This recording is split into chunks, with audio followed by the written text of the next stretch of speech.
Amigos, ¿cómo están? Un gusto estar nuevamente con ustedes y para dar pase a este programa que tiene como meta enfocar el resumen de lo avanzado durante la última legislatura aquí en el Congreso de la República con leyes que han hecho historia, que no solamente van a servir para el futuro, sino que también rinden justo homenaje a quienes han contribuido en la pacificación en el pasado, sobre todo en aquellas épocas terribles en donde la subversión prácticamente había tomado el poder en el Perú. El Congreso en esta última legislatura aprobó esta ley que hace justicia y que denomina héroes de la democracia a los miembros, a los integrantes del GEIN. Y justo estamos aquí con uno de esos miembros, en todo caso una de ellas, porque recordarán ustedes muy bien a la agente Gaviota, aquella que hizo un paciente seguimiento, ahora nos lo va a explicar, durante meses para poder finalmente dar con la captura del cabecilla y genocida más grande del Perú, Abimael Guzmán Reynoso. Tengo el gusto de presentarles a la suboficial superior, Ana Cecilia Garzón. Bienvenida a Congreso Televisión, un gusto estar con usted. No, muchas gracias por la invitación. Y toda esta labor desarrollada durante esa paciente gestión de estar tras los pasos de a quienes ya tenían marcados ustedes, le ha servido finalmente para poder volcar estos conocimientos para que estas nuevas generaciones no caigan en la desinformación, a veces ingenua, a veces malintencionada de algunos operadores sociales, en creer pues que, por ejemplo, Abimael Guzmán era un líder revolucionario, como se le llama ahora, cuando realmente es un genocida. Cuéntenos un poco este desempeño que tiene en volcar esta información que personalmente usted vivió para nutrir de la verdadera historia a las nuevas generaciones. Ahorita estoy trabajando en el Congreso, gracias al Congreso me ha permitido trabajar en la proyección de participación ciudadana de lo que es el terrorismo nunca más, donde volcamos los conocimientos que damos a los colegios para enseñarles la violencia que hemos vivido hace de los años 80, pues, ¿no?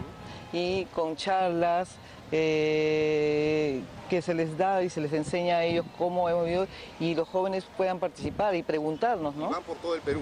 Estamos yendo por todo el Perú. Estamos yendo a los colegios, a los institutos y a todas las entidades de las municipalidades para que para participar y volcarnos todos nuestros conocimientos. Se ha encontrado por ahí con algunos maestros de esos que a veces no quisiéramos, pero que lamentablemente han regresado al magisterio y que han tenido algún pasado subversivo, alguno de esos que tienen ideas radicales casi colindantes con las ideas terroristas. Gracias a Dios no nos ha tocado ese tipo de personas, pero ya también sabemos cómo actuar en ese tipo de... Cómo enfrentarnos a ellos, pues realmente, pero sí, hemos tenido buena acogida en los colegios, inclusive hay colegios que se han preocupado, hay colegios acá y en provincia que se han preocupado de hacer la línea de tiempo del terrorismo en esa época y realmente han tenido bastante conocimiento y con lo que hemos dado las charlas ya por lo menos ha ampliado más el conocimiento que tienen ellos, ¿no? Los chicos entienden que valor supremo es la democracia y cómo hay que defenderla a cualquier costo, como hicieron ustedes en los 90, por ejemplo. Sí, pero ellos realmente ya saben que la democracia pues es la paz y la tranquilidad y entonces ellos ya saben y están conscientes de eso sobre todo, ¿no? Y participan y la verdad muy buenas ideas también nos han dado y qué bueno que esto también esté ayudando a ellos para poder también nosotros volcarles las ideas. ¿Se han encontrado, por ejemplo, con hijos o con nietos de víctimas del terrorismo? No, por el momento no hemos tenido ¿O gente que ha vivido muy de cerca? Sí ha habido estudiantes que ha vivido porque me comentaba que su tío, ¿no? Claro, pero por ejemplo, no me da más los periodistas tenemos a colegas que lamentablemente murieron, por ejemplo, en el ataque a Canal 2. Pero en la sierra hay por lo menos alguien en la familia o en el vecindario víctima del terrorismo, ¿no es cierto? Claro, sobre todo en las zonas rurales. Sí ha habido y bueno, en las zonas que me ha tocado a mí no ha habido por lo menos Acá en Lima estuve, sí hubo un joven estudiante, pero no supo más de razón, pero sí sabía cuánto daño hizo el terrorismo pues en esa época y él es consciente, inclusive dice, él es consciente y cuando él va a hacer, me dijo, voy a hablar con sus amigos y decirles cuánto daño el terrorismo se hizo, ¿no? Y qué bueno, porque eso nos ayudó y nos sentíamos contentos porque las cosas se están haciendo bien. Entonces, si eso a ellos les va a ayudar a tener mayor conocimiento, qué bueno. Pues, ¿no? ¿Y cuál es la metodología que usan? Por ejemplo, quizá para hacerlo más cercano a la realidad actual, que es absolutamente distinta de hace 25 o 26 años o 30 años cuando empezó el terrorismo, es, por ejemplo, explicarle a un chico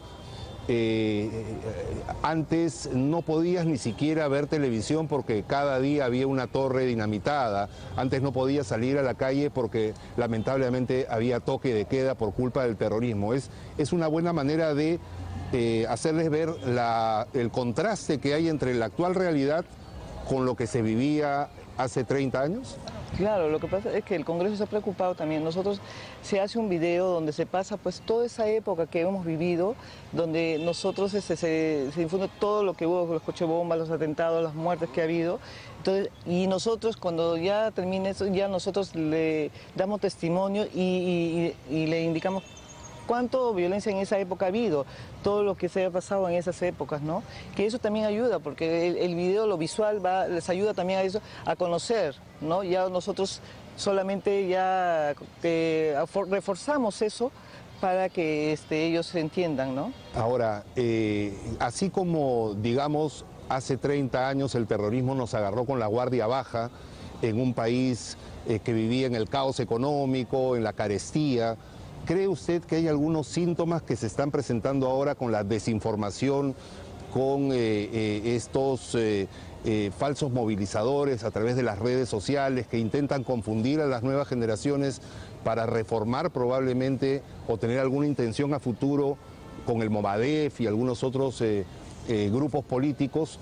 ¿Cree usted que estamos viviendo alguna de las características que podría hacer que repitamos errores? Sí, inclusive lo que se está viendo ahora en las marchas se está viendo pues infiltrados, pero realmente el Congreso se está preocupando para que nosotros se dé a conocer a los jóvenes y hacerles conocer, pues, ¿no? Porque es nuestra preocupación también de todos nosotros, que los jóvenes sepan y nos volvamos a repetir y que no nos conocemos engañar por intermedio después por internet, todas las malas informaciones que puedan dar. Por lo menos también estamos abocando eso, que sí debe haber, pero estamos nosotros para que revertir eso, ¿no? Así es. El mausoleo, por ejemplo, que se construyó es una muestra de ello, ¿no es cierto? Así es. De un avance sin que las autoridades hagan nada. No, pero yo creo que ya se está por ganar si es que ya no se ganó el juicio para que lo puedan sacar, ¿no? Pues, una falta de respeto, ¿cree usted, a todas las víctimas? Yo creo que sí, a todas las víctimas. No, es una falta de respeto, es una falta de consideración a todos los muertos inocentes que ha habido.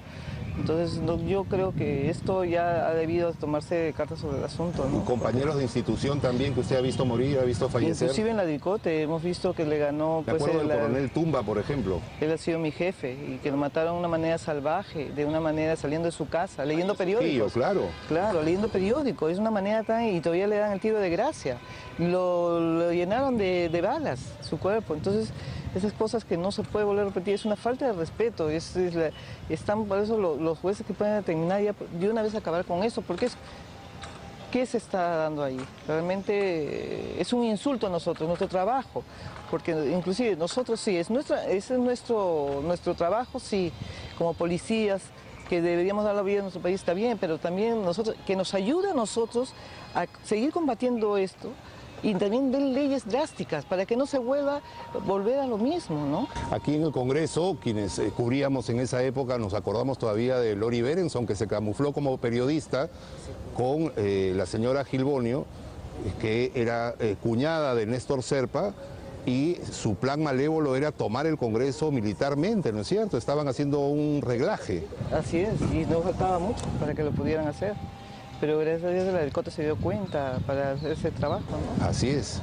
Y ahora hay una contradicción, pues no parece, porque quienes realmente lucharon por la democracia, por la pacificación del país, han tenido que enfrentar muchas veces juicios subvencionados por ONGs, algunas despistadas, como digo, algunas malintencionadas, y mientras estos líderes ya salieron libres y siguen agitando a la población y tratando de confundir a la opinión pública, ¿no? Sí, ¿Qué opina pues, usted de esta doble situación que se presenta? Lo que pasa es que las leyes que les han dado, la pena que les dieron a ellos, pues lo cumplieron. Nosotros, ¿qué podemos hacer en eso? Porque ya ellos salen y ellos ya cumplieron una pena. Entonces, lo único que tendrían que ser las entidades encargadas, que son la Dirección contra el Terrorismo, y que es encargada, que se tiene que vigilar, pero es que tampoco no se les puede privar. Nosotros no podemos estar en constante enseñamiento y cumplieron una pena. Así es. Entonces, le minoraron la pena porque tenía cadena perpetua. Pero le minoraron después, foja cero, y le minoraron la pena. Entonces, eso nos ha perjudicado porque siguen saliendo y siguen en lo mismo.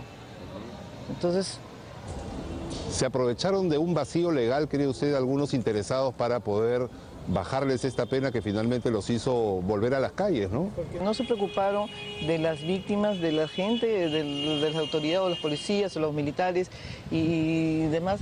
Se dedicaban a combatir el terrorismo. Y realmente eso para nosotros es humillante porque tanto sacrificio que vuelva a salir los terroristas que tanto daño en nuestro país. ¿Qué sintió usted cuando vio salir a Marisa Garrido Leca, por ejemplo? Un seguimiento espectacular de la prensa que en algunos casos hasta reportajes como personajes del año le hicieron en algunos medios en los que realmente ha llamado la atención, ¿no? Pero es que yo creo que le da cabida a una persona que realmente ha sido tanto daño y la pena a ella le minoraron también. Entonces, porque usted fue una de las primeras que la vio, mejor dicho, fue la primera que la vio al momento de entrar a la casa de los Sauces. Sí, pues con Ardía. Y por eso le pregunto, ¿qué sintió cuando la ha visto libre? Sí, pena y cólera al mismo tiempo, porque es que sí, inclusive es de tanto sacrificio, nuestra juventud volcamos a la captura del máximo líder por las cabezas que hemos tenido. Entonces, no era justo que de tantos años de trabajo salga libre gente que lo ha tenido, Abimael Guzmán, en su casa, los dos. Entonces, como sin nada. Y aparte que durante el tiempo de prisión la hemos visto dando vivas, con este puño en alto característico de los terroristas en el penal de Puno, ¿no es cierto? Así es. Pero es que el terrorista no ha cambiado, es evidente que no se ha arrepentido. Van a continuar. ¿Y qué piensa usted que pueda estar pasando ahora con ella, con Marta Guatay, por ejemplo? Lo único que está vigilante nomás, porque... ¿Cree usted que las estarán vigilando, estarán estando, digamos, seguidas por la policía, por el área de inteligencia de la policía? No lo sé, pero debe ser que, como se llama, están tomando pues el trabajo, pues ellos, la helicóptero de... Porque ahora en las redes sociales está circulando una fotografía aparentemente de Peter Cárdenas Schulte muy tranquilo en la playa, ¿no es cierto?, criticando el momento político.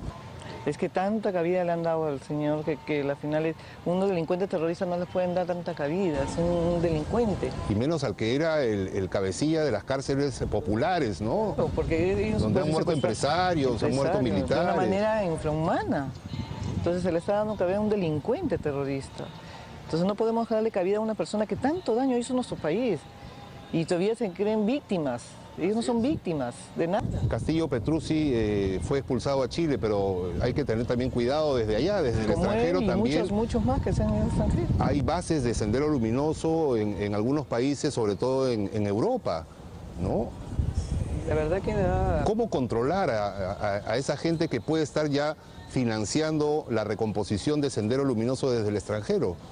Por eso se encarga la dirección especial, que es la Dirección contra el Terrorismo, se está encargando seguramente de eso, porque esa es su función de ellos, ¿no? Y las unidades de inteligencia se encargan de eso. Entonces, seguramente están contrastando información entre ellos, porque es inteligencia, no puede dar a conocer todas las informaciones que puedan tener, y ya están tomando medidas ellos, ¿no? Ahora, pero vemos que en algunas marchas, por ejemplo, parece que la inteligencia no funciona porque aparecen muy orondos grupitos con banderas características de Sendero Luminoso, apoyando o infiltrándose más bien en algunas que aparentemente podrían ser causas justas de reclamación popular, digamos, ¿no? ¿Cómo entender esa carencia de vigilancia? Eso lo vemos ustedes como civil, pero nosotros no lo vemos así. Ellos también están haciendo su inteligencia, pero no podemos ser vistos. Entonces ellos están trabajando. Ellos saben cómo trabajan, entonces ellos no podrán hacer notar mucho a la ciudadanía qué es lo que están haciendo. Tienen que pasar desapercibido. Y lo están haciendo, porque se ve. Yo he trabajado en esto y sé cómo es esto. Y están trabajando, silenciosamente van a trabajar, están trabajando. Muy bien, yo les quiero decir que tengo un marcado gusto de trabajar aquí en el Congreso con usted, a pesar de no ser de la misma oficina, pero vamos a regresar luego, ¿le parece?, de un breve corte con Ana Cecilia Garzón. Ella, como todos ustedes la conocen, es heroína de la democracia, ha sido parte del GEIN, este grupo especializado, y fue la primera en llegar a la casa en donde estaba Abimael Guzmán ya hace más de 25 años, ¿no es cierto?, en el año 1992. Concretamente en el mes de septiembre. Vamos a regresar con ella en esta interesante entrevista aquí, amigos, en este programa especial que tiene como meta recopilar todas aquellas leyes aprobadas en la última legislatura en la que realmente se ha avanzado bastante. Una de estas leyes es la que declara héroes de la democracia a los miembros del GEIN. Volvemos en unos instantes.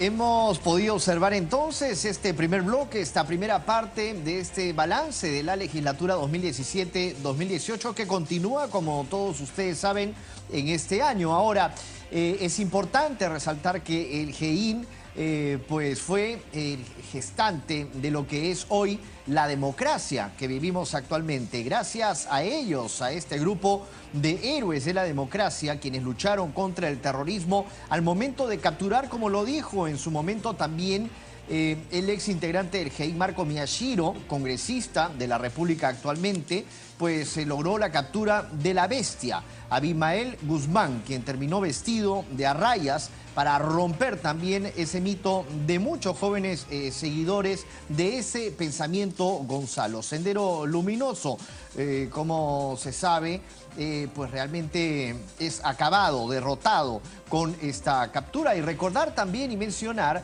sobre este decreto legislativo que fue firmado por el presidente Luis Galarreta, el presidente del Congreso, declarando héroes de la democracia a los efectivos del GEIN. Pero tenemos que recordar también lo que dijo en ese entonces la congresista Mercedes Arauz, quien es pues presidenta del Consejo de Ministros hoy por hoy.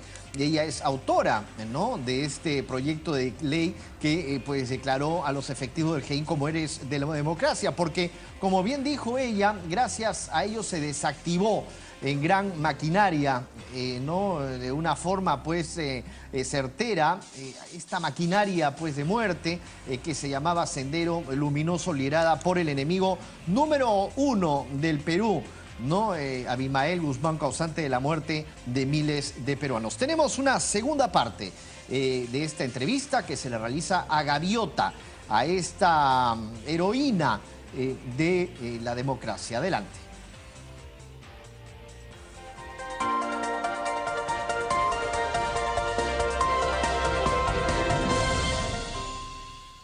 Muy bien, amigos, continuamos con Ana Cecilia Garzón. Ella es la agente Gaviota, que junto con el agente Ardilla pues tuvieron esta labor minuciosa, sacrificada. Realmente han dejado ustedes, como dijo en el primer bloque, parte de sus vidas en este trabajo y se lo agradecemos infinitamente porque contribuyeron en gran medida a la pacificación. Una cosa era el Perú con Abimael Guzmán libre y otra con él capturado, ¿no es cierto?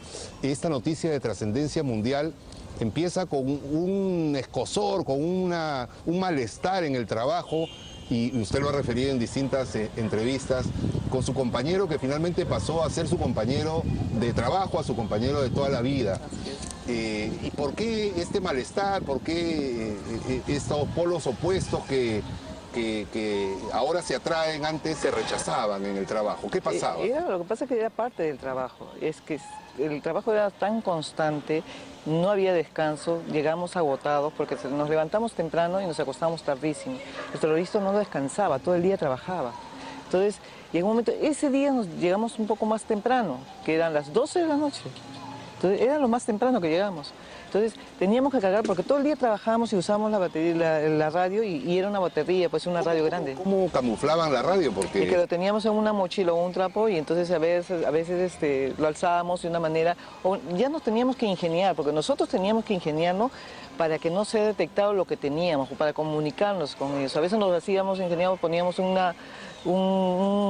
audífono para poder hablar. me imagino que más de un agente encubierto ha debido cometer algún error que se haya puesto al descubierto, digamos, siguiendo a otros terroristas, ¿no? Porque es parte a veces del trabajo, a veces cuando ya vemos esto, que el delincuente terrorista se detecta, entonces ellos se repliegan y nos centramos, pero también nosotros lo dejamos, lo soltamos para tomar otro, para que él no se dé cuenta, ¿no? Que se no, confíen, que se digamos. confíe realmente, que realmente no es lo que ha visto. Entonces así hacíamos. Que sí, cometíamos Me errores. acuerdo que estas radios, por ejemplo, emitían un pitido especial, ¿no es cierto? Tit, tit, cada vez que tit, tit, claro. Así es, como si había que bajar el volumen. Bajamos el volumen y ahí cuando lo alzábamos para ver si está bajando, y entonces a veces los terroristas subían carro corriendo y nosotros teníamos que ver qué carro, la placa, qué color, a dónde va. Entonces de ahí ya tomábamos la posta en el paradero siguiente para subir y sabíamos. Con la tecnología de hoy hubiera sido mucho más fácil, ¿no es cierto? Sería formidable. Ahora ya con el teléfono nomás se podía... Se le ponía un GPS al carro, claro. Y se sabía dónde iba, ¿no? Pero yo creo que la verdad que a nosotros el anterior, la falta de todo esto, de la tecnología que no había y que hay ahora, eso nos ayudó bastante, porque nosotros nos metizamos en esto. Y la verdad, poníamos todo nuestro ingenio, las ganas, el amor que ponías a tu trabajo. Era un compromiso que hacíamos todos nosotros, porque teníamos que hacer bien el trabajo. Era el amor que ponías por ese trabajo. Entonces nos sacábamos de una piedra, podríamos sacar para hacer una cubierta o hacer una señal para nosotros, porque a veces hacíamos buzón muerto. Entonces así era la manera, a veces no teníamos radio, se acababa la batería, pero hacíamos un buzón muerto. Entonces por lo menos ya nos especializábamos en esas cosas. ¿Cómo entender esto de buzón muerto? Que dejábamos una señal en cierto sitio. Para el otro miembro del equipo. Para el otro miembro que sepa que estamos ahí, ¿no? Y así hacíamos. O si no, tratábamos que víamos un ring, porque en esa época de los rings teníamos que tener monedas de ring y podíamos pues llamarle a la base, porque no teníamos, estamos en tal sitio, y ahí habíamos dejado un buzón muerto. Entonces ahí era la manera, es que ya nos volvíamos un poquito expertos en esto, porque era constantemente a veces el trabajo. ¿Cuántos días antes sabían ustedes que ahí estaba Abimael Guzmán? Conciertamente cuando ya más o menos un mes que se fue la vigilancia constante de un puesto fijo, porque en una zona residencial era muy difícil marcar, y pusimos un puesto fijo donde más se podía marcar la puerta. Directamente, ahí se filmaba mañana, las 24 horas del día ya filmaba. Y por eso es que alquilan la casa al frente. Alquilamos la casa de un sitio, ¿no? X, y teníamos la casa controlada, ¿no? El movimiento cuando salía en Chauti, cuando salía Marisa, ¿qué es lo que había ahí? Si Abimael había escapado con las justas, hasta dejando sus anteojos, sus medicinas en esta casa donde se incauta el video de Sorba el Griego, ¿por qué se tomaron un mes en dar el golpe, si es que también podía fugar en cualquier momento? Bueno, eso no lo podría decir. Eso le corresponde a los entonces mayores que estaban a cargo, Benedicto Jiménez. No es que seguramente no tenían la certeza que él pudiera estar ahí. Pero si habían buscado en la basura y habían encontrado las medicinas que Abimael Guzmán tomaba. No, se encuentra en la basura en la Operación Victoria, Sauces, claro. En los Sauces, pero no en la que usted está diciendo. Exacto. Claro. En la otra casa Abimael se escapó por cuestión de segundos, ¿no? Claro, pero no sabía la certeza no sabía si estaba ahí. Se llega a determinar que estaba ahí cuando se le encuentra pues las cosas ahí. No había con certeza. En cambio en ese podría haber certeza por lo que posiblemente que podía estar por lo que se recolectaba en la basura, porque había un agente encubierto. La marca de cigarrillos la marca de cigarrillos, lo que comía, qué es lo que vestía, y compraba panes, pues compraba, en vez de comprar 5 panes, compraba 20 panes. Se supone que una bailarina pues no come panes no come todo pan el día, al contrario, no para come. La figura que tenía, pues Así era bien difícil. Claro. Entonces, las compras que hacía un mercado pues exorbitante. Entonces, eso fue dando indicios a que había algo ahí, ¿no? Con certeza. Y entonces ya se montó la vigilancia constantemente, y ahí es cuando pregunto que si lo tienen, cuando le preguntaron a Aranda Franca si lo tienen a Inchauste, lo tienen a Abimael Guzmán. Y ahí por eso que se monta la vigilancia fija, realmente para ver qué es lo que había en la casa, cuáles son los movimientos que había. Y sí, Inchauste tenía bastante contactos y caminaba duro, porque una persona que no tenía parámetros caminaba duro, subía y bajaba los buses, era para seguir lo que teníamos que tener pinza, porque la verdad no podíamos perder ese objetivo tan fuerte y hacerle seguimiento pues haciendo cubiertas que hacíamos nosotros de enamorados, vendedores, teníamos la vigilancia del perímetro cuadrado vigilados, de ambulantes, de heladeros, de todo para que no detectaran y saber los movimientos de alrededor, y los otros agentes se dedicaban a seguirlos, ¿no? Sus movimientos. El terrorismo le pudo cambiar la vida a usted para mal, pero con el paso del tiempo se la cambió para bien, porque hasta una película tiene, ¿no es cierto? Las ha representado a usted y a su esposo, ¿no es cierto? Esposo, la hora final. ¿Qué piensa de todo eso? Finalmente, las malas experiencias sirven para cosechar frutos para el futuro, ¿no es cierto? Sí, sobre todo dar a conocer a los jóvenes que nuestra experiencia y la vivencia que hemos tenido nosotros, nuestra cultura,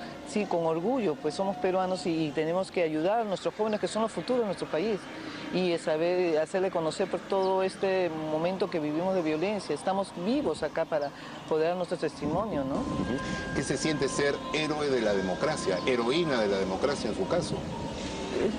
Creo que todos hemos sido heroínos, pero en una manera, porque hemos podido afrontar y hemos la violencia que hemos vivido, hemos sobrevivido a lo que sanidad que hemos tenido. Todos somos héroes, todos hemos sido héroes porque hemos podido vivir todo esto y no sabíamos qué nos separaba del destino. Todos somos héroes. ¿Usted en algún momento pensó que el Perú podía caer en manos del terrorismo, que estaba el cerco hacia Lima, del campo a la ciudad cada vez más cerca? ¿Le preocupaba en esa época? Sí, nos preocupaba, la verdad que sí, por eso que nosotros teníamos un compromiso. Cada operación que teníamos, el coronel Jiménez y el comandante Miyashiro, el comandante Jiménez, nos hacían firmar una carta de compromiso. Y la carta de compromiso era cada día ser mejores. Y teníamos una responsabilidad, primero nuestro país, nuestra familia, nuestros jóvenes que son el futuro de nuestro país. Teníamos un compromiso, que tendríamos que dar la vida, sí, lo haríamos miles de veces con tal de haber pacificado el país. Y eso nos ayudaba, porque éramos una familia, los 84 éramos una familia, a la cabeza de nuestros líderes que hemos tenido, que tenemos el comandante Miyashiro y el comandante Jiménez, ¿no? Y ahora que ha pasado el tiempo, ¿cuándo considera usted que hace clic con su esposo? O sea, ¿cuándo pasa de el tedio, el sacrificio laboral, allá la parte sentimental? ¿En qué momento ocurre ese momento en que uno dice, caramba, ¿qué me está pasando con esta persona? Lo que pasa es que nosotros hacemos cubiertas con diferentes agentes, pero lo que no sucedía, lo más raro que no sucedía con las demás agentes, hacíamos de cubiertas de enamorados, de amigos, así, de compañeros, pero no sucedía lo que sucedía con Ardía, que en un momento un delincuente terrorista estaba pasando por nuestro lado, que tuvimos que abrazarnos. Y eso no fue algo pasajero, pero había algo que ya nos... Un sentimiento especial. Que fue creciendo, digamos. Sí, pero es que ya eso pasaba y lo pasamos despercibido, pero ya cuando nos tocaba ahí no sabía, porque ahí comienza pues nuestra relación, que al final dice Ardía, todo comenzó en Villa, y ahí es cuando nos dimos cuenta que había un sentimiento, porque la cubierta nos ayudaba y para nosotros ya vimos que algo había. Entonces, de ahí comenzó pues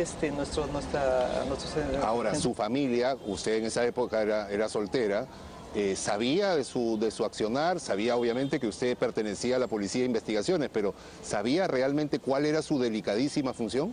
No sabía. Mi madre podía saberlo no tampoco. Podría saberlo, porque con mi madre inclusive todavía me dice, ¿por qué no vienes a dormir en la casa? ¿Por qué no vienes? Porque inclusive a veces por el trabajo nosotros teníamos que estar temprano, entonces yo pensaba que yo tenía un compromiso, y yo era joven todavía, y entonces yo le decía a mi mamá, con el tiempo te vas a dar cuenta, pero lo único que me decía, cuídate, y yo rezo por ti para que te cuides.